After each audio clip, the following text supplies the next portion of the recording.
صدر ایوب خان روزانہ سگریٹ کے 2 بڑے پیکٹ پیتے تھے۔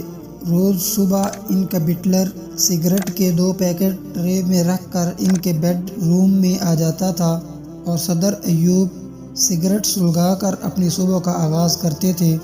وہ ایک دن مشرقی پاکستان کے دورے پر تھے۔ وہاں ان کا بنگالی ہٹلر انہیں سگریٹ دینا بھول گیا۔ جنرل ایوب خان کو شدید غصہ آیا اور انہوں نے ہٹلر کو گالیاں دینا شروع کر دیں۔ جب ایوب خان گالیاں دے دے کر تھک گئے تو ہٹلر نے انہیں مخاطب کر کے کہا، جس کمانڈر میں اتنی برداشت نہ ہو وہ فوج کو کیا چلائے گا؟ مجھے پاکستانی فوج اور اس ملک کا مستقبل خراب دکھائی دے رہا ہے۔ ہٹلر کی بات ایوب خان کے دل پر لگی۔ انہوں نے اسی وقت سگریٹ ترک کر دیا اور پھر باقی زندگی سگریٹ کو ہاتھ نہ لگایا۔ آپ نے رستم زمان گاما پہلوان کا نام سنا ہوگا۔ ہندوستان نے آج تک اس جیسا دوسرا پہلوان پیدا نہیں کیا۔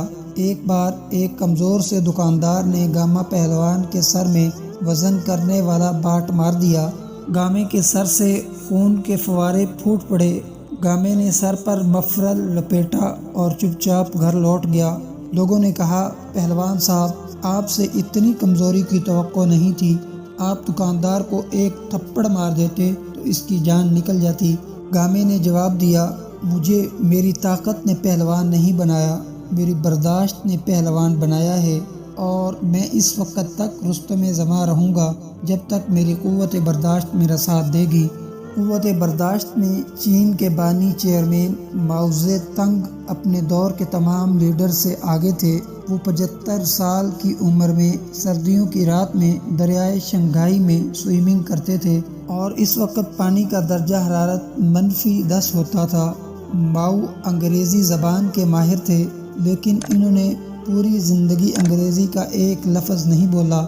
آپ ان کی قوت برداشت کا اندازہ لگائیے کہ انہیں انگریزی میں لطیفہ سنایا جاتا تھا، وہ لطیفہ سمجھ جاتے تھے لیکن خاموش رہتے تھے، لیکن بعد ازاں جب مترجم اس لطیفے کا ترجمہ کرتا تھا تو وہ دل کھول کر ہنستے تھے۔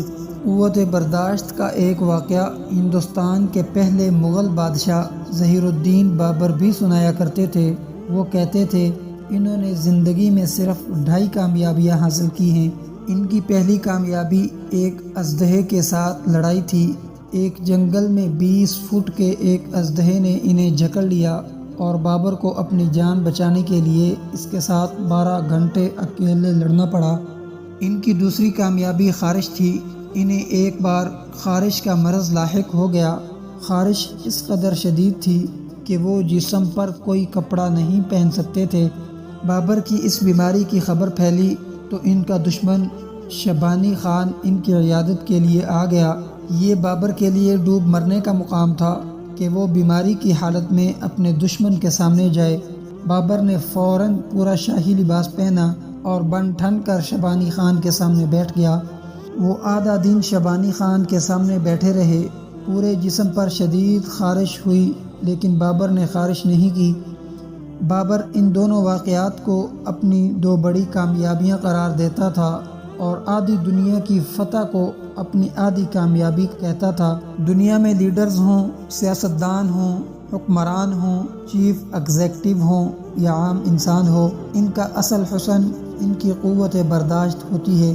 دنیا میں کوئی شارٹ ٹمپر، کوئی غصیلا اور کوئی جلد باز شخص ترقی نہیں کر سکتا۔ دنیا میں معاشرے، قومیں اور ملک بھی صرف وہی آگے بڑھتے ہیں جن میں قوت برداشت ہوتی ہے، جن میں دوسرے انسان کی رائے، خیال اور اختلاف کو برداشت کیا جاتا ہے۔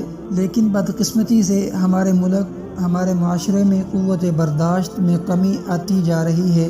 ہم میں سے ہر شخص ہر وقت کسی نہ کسی شخص سے لڑنے کے لیے تیار بیٹھا ہے۔ شاید قوت برداشت کی یہ کمی ہے جس کی وجہ سے پاکستان میں دنیا میں سب سے زیادہ قتل اور سب سے زیادہ حادثے ہوتے ہیں۔ لیکن یہاں پر سوال پیدا ہوتا ہے، کیا ہم اپنے اندر برداشت پیدا کر سکتے ہیں؟ اس کا جواب ہاں ہے، اور اس کا حل رسول اللہ صلی اللہ علیہ وسلم کی حیات طیبہ میں ہے۔ ایک بار ایک صحابی نے رسول اللہ صلی اللہ علیہ وسلم سے عرض کیا، یا رسول اللہ صلی اللہ علیہ وسلم، آپ مجھے زندگی کو پرسکون اور خوبصورت بنانے کا کوئی ایک فارمولہ بتا دیجئے۔ آپ صلی اللہ علیہ وسلم نے فرمایا غصہ نہ کیا کرو۔ آپ صلی اللہ علیہ وسلم نے فرمایا دنیا میں 3 قسم کے لوگ ہوتے ہیں۔ نمبر 1، وہ لوگ جو جلدی غصہ میں آ جاتے ہیں اور جلدی اصل حالت میں واپس آ جاتے ہیں۔ نمبر 2، وہ لوگ جو دیر سے غصہ میں آتے ہیں اور جلد اصل حالت میں واپس آ جاتے ہیں۔ نمبر 3، وہ لوگ جو دیر سے غصہ میں آتے ہیں اور دیر سے اصل حالت میں لوٹتے ہیں۔ آپ صلی اللہ علیہ وسلم نے فرمایا ان میں سے بہترین دوسری قسم کے لوگ ہیں، جبکہ بدترین تیسری قسم کے انسان۔ غصہ دنیا کے 90% مسائل کی ماں ہے، اور اگر انسان صرف غصے پر قابو پا لے تو اس کی زندگی کے 90% مسائل ختم ہو سکتے ہیں۔ برداشت دنیا کی سب سے بڑی اینٹی بائیوٹک اور دنیا کا سب سے بڑا ملٹی وٹامن ہے۔ آپ اپنے اندر صرف برداشت کی قوت پیدا کر لیں تو آپ کو ایمان کے سوا کسی دوسری طاقت کی ضرورت نہیں رہتی، کیونکہ انسان اکثر اوقات ایک گالی برداشت کر کے سینکڑوں ہزاروں گالیوں سے بچ سکتا ہے، اور ایک بری نظر کو اگنور کر کے دنیا بھر کی غلیظ نظروں سے محفوظ ہو جاتا ہے۔